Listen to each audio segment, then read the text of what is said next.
வணக்கம், நான் அங்கலன் பேசுகிறேன். இப்போ போன தடவை மடு பற்றி பேசியிருந்தேன். இப்போ சிகரெட்டையும் மடுவையும் ஒன்றா சேர்ந்து போச்சுப்போம். முழு ஒன்று சொல்லிக்கிறேன். இப்போ பொம்மை பேக் வச்சு போகும்போதெல்லாம் வருது, அதை பேன் பண்ணுறீங்க.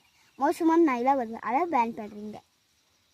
முள்ள அந்த சிகரெட்டையும் அந்த மடுவை மட்டும் எதுக்கு பேன் பண்ண மாட்டீங்களா? அது உங்களுக்கு நல்லா வெளிச்சத்துக்கு கொடுக்குறா, எல்லாச்சும் சுருங்கத்துக்கு கொடுக்குறா? எதுக்கு அதை பேன் பண்ண மாட்டேங்கிறீங்க? முல்ல சொல்லுங்க. முல்ல நீங்கள் முல்ல ஒன்று செய்யுங்க. இந்த மடுவும் சிகரெட்டையும் கொண்டு வேணால் நான் செருப்பாலே அடிக்கணும். யார் கண்டுபிடிச்சிங்களோ அதெல்லாம் நான் செருப்பாமல் அடிக்க விட மாட்டேன். நம்ம குடும்பத்தனைங்களும் கெடுக்கிறாங்க, பொம்பளைங்களுக்கு இப்போ குடிக்க ஆரம்பிச்சிட்டாங்க. இப்போ என்னத்துக்கு நாடு வழங்குறது?